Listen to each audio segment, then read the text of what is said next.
Hi there and welcome to the flip through of my Maggie Holmes round trip mini book for Hey Little Magpie, and I've used the postcard set from the range as the base. As you can see, I've put 2 rings in this album. The idea is I want this album to be quite chunky, quite tactile, and it's going to grow as I add in the photos and more of the chipboard and the ephemera. So I'm going to just give you a look through so that you can see how it came together. And that way, if you were planning some trips or some outings this summer, you could actually have the book made in advance ready for when you got the photographs. So this is the cover of the book.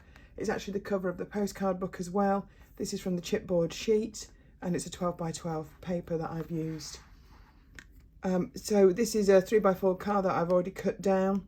You'll notice that I've put some ring protectors that I've made myself from the range, just to protect the holes, because I really want this book to be handled and looked at a lot. So therefore, I just need to make sure that they don't rip. So I've left some gaps. What I tend to do is cut some pieces of paper in advance with some sizes on of how I'd like my photos to look. So I'm thinking I could probably put a photo there, a photo here, and that's how my mind works when I'm actually starting to stick things down. Some paper pages have got nothing on because I'm actually going to put some bigger photos. So obviously it's aeroplanes. I've not stuck this down yet because I might actually took a photograph of something in between, and I've got a pocket and a tag. So I try and do as much as I can in advance. So obviously the postcards, there was 2 of each pattern in the pack, and they all look like real postcards on the back. Some of them I've stuck together back to back, some face to face. So this is just a flip up that's there. This is, I call this like a flip flap. These are bits of ephemera that I've used there. Now this is 2 cards that I've stuck together, and I've created a pocket, and I've cut some tags from the 6x8 pad, and I've just embellished them so that I didn't want them to disappear up into the pocket and not be able to get them out again. So I wanted to make sure that you could see them, and I've decorated one on the front and one on the back so that actually you can see them from both sides. This one I didn't want thinking of you there, so I've already in my mind I'm going to make a photo collage to cover that, maybe even bigger than that, but that's the way my mind was thinking. I've made another pocket. These are 2 postcards that I've put with the faces together, and I've already got some tags ready and some journaling that can go in there. I think a couple of the postcards in the pack had like American taxis on, and I didn't want those in a book on Malta, so it was easy just to stick them together. Here, just a strip from the 6x8 pad, and more tags ready to add things to. There was a 12 by 12 piece of paper that I actually cut apart that was full of tags and tickets. Absolutely perfect for a book like this. This is just a piece that I've already stuck down. I think it was from the die cut set, but easily get a photograph, journaling, anything else there. This paper was from the 12 by 12 with maps on. Loved it so much. I wanted it to fit on the front cover, but it's just a tiny bit big, so I think it could go in as it is. I may not even decorate it, or I might just, Malta's here somewhere. So, I mean, if you were flying further, it would be perfect. You could even stitch it, but I like that there. So this, I've put a tab on this corner. It's going to lift this way. Little bit gutted that the 6x8 pad is white on the back, but I got over myself. I'm going to put a photograph over that completely. So it will be absolutely fine. If not, I could put some more pattern paper, but it would have been kind of nice if there was another pattern on the other side.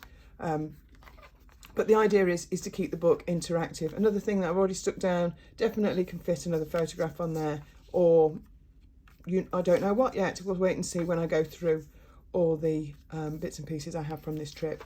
Love this card. Wish you were here. Absolutely. Malta was a fabulous place. So that I'm thinking of doing another collage on that one too. So this is a sort of embellishment I've done on this postcard. This is a strip off the 6x8 book paper pad. So the strips look like this. They're at the top of the papers. So I've laid it on there, and I've actually covered the whole up with a piece of die cut. And it looks perfect, doesn't it? I don't like to waste anything, if I'm honest. So I keep everything when I'm making a book or a layout, and at the very end, that's when I go through and decide which bits need to be thrown away. So these are tags. Some of them, as I say, I've cut from a pattern paper. Some of them were die cut in another little pocket. The good thing about using one whole range to make a mini book is you know that the papers go together. one of the things I've learned from doing Project Life is once it starts to evolve into a book or like pocket pages, is that the papers that complement your photographs. So not to worry too much at this stage about the colours. I mean, for example, those flowers are sideways, you won't notice that by the time that I've finished. So that's another flip flap, more of the map. Now the 12 by 12 page, as I say, with the map on, there was pieces of map. They weren't all whole. So I've used these two to create this opening. This piece I've actually stuck between the two cards because I've actually got some tags here in the top as well. I tend to put the ribbons in or threads in quite early on because otherwise they disappear into the pockets and I forget that they're there. Really like this flowery one, really summery, nice. So another one, this is flipped down this side. I've just punched a tab to make that work. And the last postcard, and I love this pink paper. I know it's got pictures of Europe, Paris, Rome. I think it's just perfect. A nice sparkly one for the back of the book. Now, I think there's a couple of postcards I haven't used, so you could actually make the book bigger than this, but also you could actually make it smaller than this. You could even make it about a country that you visited. So, for example, you could make it on America, and each time you go, you could add more pages, more photographs, and it could run over a number of years. It doesn't need to be one complete trip. It could be your summer outings, and every time you go out, you could put another postcard in. In theory, you could actually stick stamps on the postcards and mail them to yourself. There's no reason why you couldn't do that. You could write them while you were away. So lots and lots of options. So I will be back very soon with this completely completed, and then we'll have to see how fat and chunky it's got then. And I've got chipboard and ephemera and some puffy stickers and bits and pieces that I would like to use in it. So thank you very much for watching, and I'll see you soon. Bye for now.